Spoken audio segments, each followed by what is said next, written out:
Our society has changed drastically in just the past decade. Gone are the days of ethnocentricity. Because of the diversity of melting pot America, there are many different cultures just in one neighborhood. This mixture of cultures in our civilization has made it essential for Americans to grow more culturally accepting every day. This has created an increase in interracial marriages. Therefore, there are many children with more than one culture just in their household. This makes it essential for us to not only recognize different cultures, but to celebrate them. Every student in every classroom should feel that they are important and where they come from matters. I suggest that this will increase student interest in school. So, can multicultural education and culturally relevant pedagogy be used to increase student interest in social studies specifically? First of all, it is important to understand what multiculturalism is. The National Association for Multicultural Education, NAME, defines multiculturalism as a philosophical concept built on the ideals of freedom, justice, equality, equity, and human dignity, as acknowledged in various documents such as the United States Declaration of Independence, Constitutions of South Africa and the United States, and the Universal Declaration of Human Rights adopted by the United Nations. NAME considers multicultural education a way to prepare students for their responsibilities in an interdependent world. Multicultural education values cultural differences and affirms the pluralism that students, their communities, and teachers reflect. This means that the faculty of a school should be multiculturally literate and capable of including and embracing families and communities to create an environment that is supportive of multiple perspectives, experiences, and democracy. As educators, we often consider multicultural education only in regards to content integration. However, Banks and Banks state that multicultural education should be broadly conceptualized and its various dimensions be more carefully delineated. Banks and Banks created 5 dimensions that they consider necessary to successfully implement multicultural education in the classroom. The various dimensions mentioned by Banks and Banks are content integration, knowledge construction process, prejudice reduction, equity pedagogy, and an empowering school culture and social structure. Equity pedagogy is arguably the most essential dimension of Banks and Banks' 5 listed dimensions.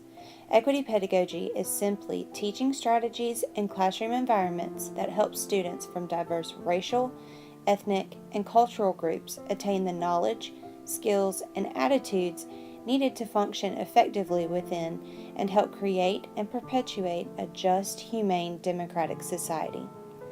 According to Banks and Banks, an education for equity enables students not only to acquire basic skills, but to use those skills to become effective agents for social change. Education within a pluralistic democratic society should help students to gain the content, attitudes, and skills needed to know reflectively, to care deeply, and to act thoughtfully. Banks and Banks mention that equity pedagogy challenges teachers to use teaching strategies that facilitate the learning process. Instead of focusing on the memorization of knowledge constructed by authorities, students in classrooms where equity pedagogy is used to learn generate knowledge and create new understandings. Literature is a great way to create a multicultural classroom. According to Hughes Hassel, a professor at the University of North Carolina in Chapel Hill, multicultural literature is a way of telling the stories of those people whose experiences are not often told. By reading multicultural literature, your students will hear more than the typical side of the story. Multicultural literature gives a voice to the less represented groups of people. These books can be about African American, Native American, Hispanic, Jewish, Asian, and many more different cultures. Pink and Say is a very commonly used piece of literature. It is the story of 2 boys during the Civil War. One of the boys, Say, was injured while attempting to leave his unit. When Pink finds Say, he carries him to Georgia, where Pink and his family live as slaves, and he nurses him back to health. The bond they share shows students that although Pink and Say were very different, they became great friends. The 2 cultures represented in this book, Caucasian and African American, allow students to see how differences are not bad, and that a person's skin color does not make them any less valuable. The Stonecutter is another great piece of literature to use when integrating multiculturalism into your classroom. The Stonecutter is the story of a poor man who wishes to become wealthy.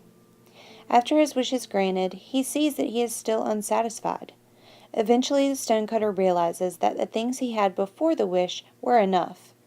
When teaching lessons with this book, the teacher is integrating literature from other cultures, the Japanese culture specifically. The story is also closely related to The Fisherman and His Wife, a Brother Grimm fairy tale.